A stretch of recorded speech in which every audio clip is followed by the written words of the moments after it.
Começo agora chamando as nossas testemunhas. Ladislau Tobor. Economista e professor da PUC de São Paulo. Por favor, professor.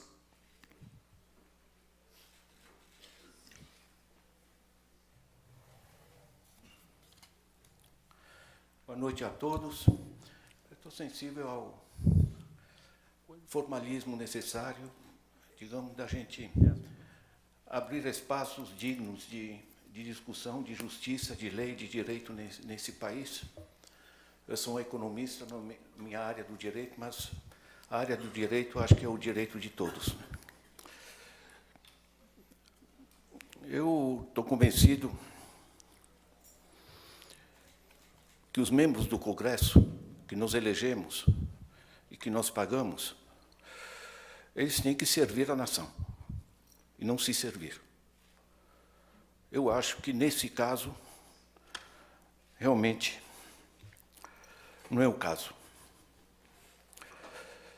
Segundo, queria levantar a dimensão da crise. Saíram hoje os dados, nós temos 6 bilionários que têm mais patrimônio do que a metade mais pobre desse país. Isso é um escândalo, é uma vergonha. Não é só um escândalo ético, que é vergonhoso. É também um escândalo político, porque é insustentável e leva à crise da democracia, ele leva a violências, né? E também é um absurdo econômico, porque nenhuma sociedade, até hoje, funcionou com tamanha desigualdade. Por razão muito simples. A economia funciona à base de um processo econômico que satisfaz as necessidades das amplas maiorias e, se possível, e necessariamente a prazo de todos, né? Nós sabemos o que funciona a economia. Por mais que a gente veja dissensões, enfim, gritarias na mídia, a economia funciona quando se gera capacidade de compra por parte do grosso da população, porque isso gera demanda. E o governo pode estimular isso, emitindo moeda, usando reservas de diversas formas. A demanda das famílias e a sua capacidade de compra geram atividade empresarial. Essa atividade empresarial gera empregos e gera produtos. Tanto o consumo das famílias como a atividade empresarial geram impostos. Esses impostos se transformam na receita crescente do Estado, o que cobre o que o Estado tinha colocado para fazer funcionar a economia. Isso funcionou, e funcionou muito bem, no New Deal de Roosevelt, funcionou na reconstrução da Europa, com o estado de bem-estar social. A Europa se construiu bem, obrigado. Funcionou na Coreia, que nunca ultrapassou um Gini de 0,27, ou seja, extremamente igualitário. Funciona na China, que é baseada essencialmente em ampliação do consumo popular. E funcionou no que o Banco Mundial chamou da década dourada do Brasil, no estudo que fez sobre o Brasil, do Golden Decade, de 2003 a 2013. Esse ciclo, essa possibilidade de levantar o país, de romper essa herança trágica da desigualdade, foi travado no Brasil. E foi travado por um Congresso que deu dimensão de legalidade a atividades que são simplesmente vergonhosas, né? Deixa eu, em poucos minutos, puxar esse retrocesso, né? Essa retrospectiva. Nós, em 96, criamos a taxa Selic, com 25%, quando no resto do mundo os títulos públicos pagam 0,5%, 1%, aqui foi 25%. como as pessoas nem sempre entendem, né? O processo da dívida pública da Selic, basicamente, é a remuneração que o Estado dá aos compradores de títulos públicos, essencialmente gente rica, que tem dinheiro para aplicar, e essencialmente bancos. Pagar 25% sobre dinheiro nosso que está nos bancos, quando o banco nos paga muito pouco, certo?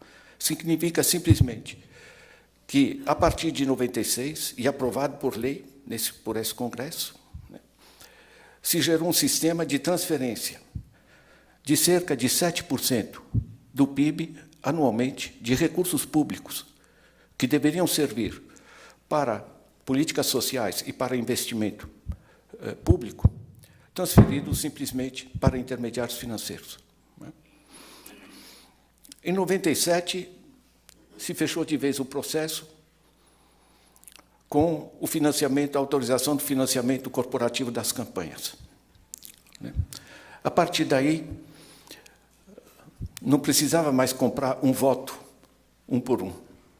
Se comprava os representantes.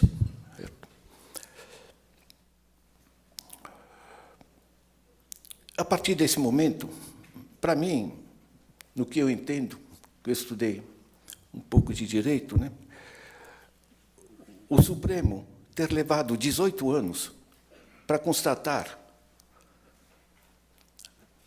que o financiamento corporativo das campanhas, num país que o primeiro artigo diz que todo o poder emana do povo, é uma coisa completamente absurda, francamente, né? Mas esses 18 anos permitiram a instalação de um absurdo e uma aprovação de transformações radicais, em particular com a PEC de 1999, que decretou, que propôs essa PEC a liquidação do artigo 192 da Constituição, que dava limites à taxa de juros no país, 12% mais inflação, hoje seria algo como 15% ao ano. No resto do mundo, as taxas de juros são da ordem de 3%, 4%, 5%. Aqui se colocou isso. Foi liquidado o artigo 192 e, a partir desse momento, deixou de haver qualquer controle sobre o sistema financeiro. E esse sistema financeiro, ele se manteve de maneira crescente no controle de todo o processo econômico, com sucessivas transformações legais, no sentido de que a base legal para controlar os juros tinha sido simplesmente liquidada. Hoje nós sabemos, e estão nas publicações da ANEFAG, da Associação Nacional dos Executivos de Finanças, que o governo não tem como intervir, por exemplo, num banco que cobra 485% ao ano no rotativo do cartão, que cobra 320% no cheque especial, que cobra 156% na taxa de juros para a pessoa física. Isso tudo pode parecer muito financeiro, né? Mas, na realidade, todo o esforço que se fez de redistribuição de renda, aumento do salário mínimo, benefício de prestação continuada, os 149 programas dessa fase, 2003 a 2013, que permitiram um imenso avanço da inclusão, ele foi sendo, à base dessas leis, sistematicamente sabotado. Quando uma família, eu, como economista, tenho minha renda, uma geladeira me custa 1.200. Para o pobre, essa geladeira custa 2.400. No Brasil, artigos do lar, a taxa de juros é 105%.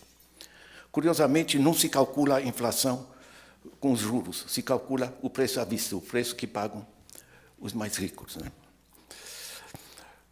Se a gente junta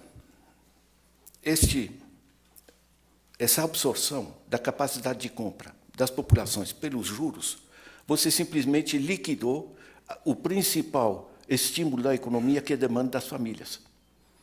Hoje nós temos 61 milhões de adultos no país que estão negativados, como se diz. Ou seja, não conseguem nem pagar o que compraram antes, quiçá, que dirá fazer novas compras. Você liquidou a capacidade desse sistema funcionar. Não é? Quando você liquidou a capacidade das famílias consumirem, você travou a capacidade das empresas, porque não tem para quem vender. Né? O Congresso se felicita que baixou a taxa de inflação. É claro, as empresas estão quebradas, estão vendendo de qualquer maneira. Né? Não é assim que se reduz a inflação. As empresas não têm para quem vender, as taxas de juros para empresas, e isso atinge, em particular, pequena e média empresa, porque as grandes ou têm acesso a outros tipos de financiamento e as multinacionais pegam recursos no exterior a 2%, 3% ao ano. Né? Então, com esses juros e ausência de demanda, se quebra a capacidade das empresas funcionarem, elas desempregam, com isso se reduz mais ainda a demanda das famílias, você joga o país para a recessão, né? E o governo não tem capacidade de intervir, porque 7% do PIB, cerca de 500 bilhões por ano, são transferidos dos nossos impostos, não para sustentar programas ambientais, investimentos públicos que redinamizam a economia, e sim são transferidos para bancos. Né? Se a gente junta a forma de travamento das famílias, da demanda das famílias, o travamento das empresas e o travamento da capacidade de o Estado intervir, como redinamizou nos Estados Unidos, na Europa, nos diversos momentos, ou na fase Lula, Dilma aqui, certo? A partir desse momento, isso não tem, evidentemente, como enfrentar. Né? A lei do teto de gastos, ela é muito curiosa, né? Porque ela diz que o Estado gastou demais. Nós temos os dados, estão no Banco Central, certo? Nunca houve um déficit dos gastos do Estado no sentido do gasto primário do que ele deve fazer. Né? Manter o Estado, políticas de segurança, saúde, investimento, etc. Na Inglaterra, esse déficit chega a 3%. Aqui nunca chegou a 2%. Certo? Mas a teto de gastos diz que tem que se limitar os gastos sociais, os gastos de investimento, mas não os gastos com juros. E nós continuamos transferindo rios de dinheiro para os bancos. Com a taxa Selic, a inflação baixou, a taxa de juros Selic baixou, mas como a inflação baixou, em termos reais, se mantém extremamente elevada. Né?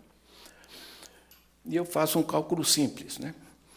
O que se tira das empresas e das famílias de volume de juros dá anualmente 15% do PIB. O que se tira da capacidade de financiamento do Estado dá 7% do PIB. São 22%. Acrescentem isso um sistema tributário que isenta lucros e dividendos e que é regressivo, e onde o grosso do impacto do tributo é sobre as famílias. 56% dos nossos tributos são indiretos sobre o consumo das famílias. Certo? E acrescentem o sistema tão tolerante para ser colocado o dinheiro lá fora. O Brasil tem 520 bilhões de dólares em paraísos fiscais. 520 bilhões de dólares dá mais ou menos 28% do PIB. Não sai todo ano 28%, é o estoque que está lá fora. O que acontece, basicamente, é que um sistema legal, eu diria que a corrupção legalizada é que é de longe muito mais importante do que qualquer atividade de corrupção criminosa. Na realidade, o Congresso gerou um sistema legal que trava e quebra a nação. Muito obrigado.